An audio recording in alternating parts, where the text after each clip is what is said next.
Hello everyone, welcome back in my channel. तो आज जो मैं स्टोरी लेकर आई हूँ यह एक शॉर्ट इंटरेस्टिंग स्टोरी है। तो वीडियो के एंड तक बने रहिएगा क्योंकि आपको हो सकता है इस स्टोरी में कुछ न्यू वर्ड्स मिले जिसका आपको मीनिंग पता ना हो, तो आप उसे नोट डाउन कर सकते हैं और अपने वर्ड्स स्टॉक को बढ़ा सकते हैं।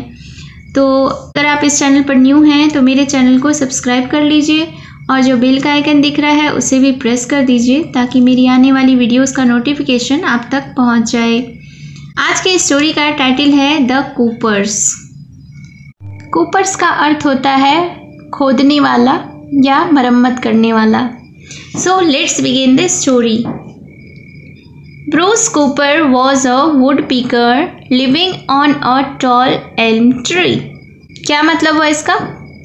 ब्रूस कूपर जो कि एक वुड पिकर था, वुड पिकर यानी कि कटफोड़वा, जो कि एक चिड़िया होती है जो अपनी लंबी चोंच से लकड़ी को काट काट के अपना घोंसला बनाता है, तो उसे ही वुड पिकर कहते हैं। तो जो ब्रूस कूपर था वह एक कटफोड़वा था, living on a tall Elm tree, जो कि एक लंबे एल्म के पेड़ पर रहता था। He spent his day picking away at the trunk. उसने अपना दिन ट्रंक पर चोंच मारते हुए बिताया। Recently, Joe, another woodpecker, had moved to the next tree. Recently का अर्थ होता है हाल ही में। हाल ही में जो था another woodpecker, वह एक और कटफोड़वा, had made to the next tree. एक और कटफोड़वा अगले पेड़ पर चला गया था। When she heard the sound of tapping, she put her head out of her hollow and watched Bruce. और जब उसने क्या सुना? The sound of tapping, यानी कि बार बार प्रहार करने का आवाज़ सुनी। She put her head out of her hollow, उसने अपना सिर अपने घोंसले से, अपने खोखले से बाहर निकाला। एंड वॉच्ड ब्रूस, और उसने ब्रूस को देखा। What a charming would picker, she thought allowed.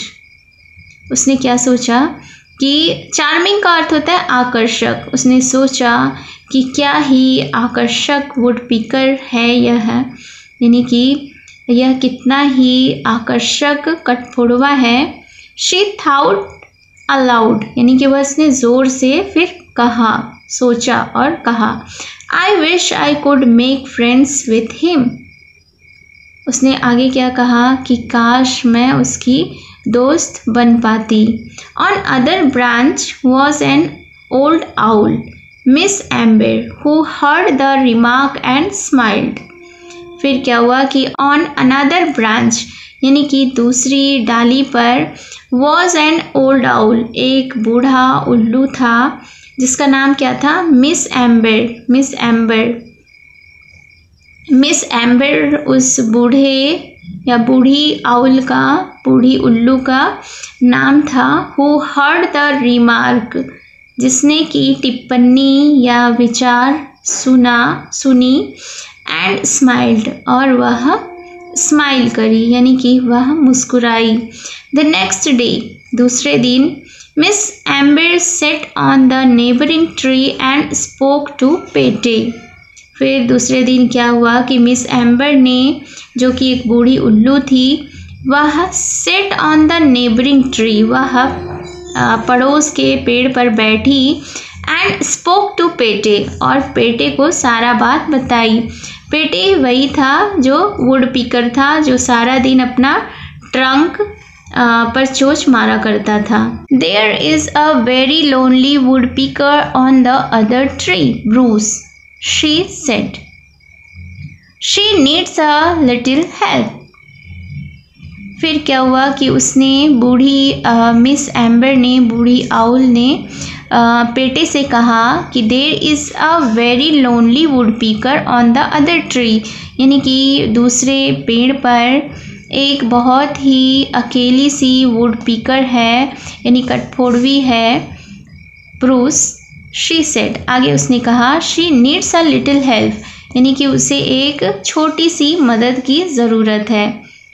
Being a kind fellow flew across to ask Zoe, और ब्रूस जो कि एक दयालु साथी होने के नाते वह उस पर उड़ गया एंड टू आस्क जो, यानी कि जो से उसने पूछा, क्या पूछा? Hello, I am your neighbour Bruce.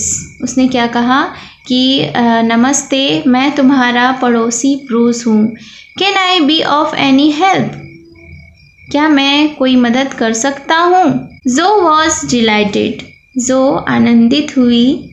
They were soon the best of friends, और जल्द ही वे बेस्ट फ्रेंड यानी कि सबसे अच्छे दोस्त बन गए। Miss Amber held a wedding and now there's hollow with a name plate that says the coopers.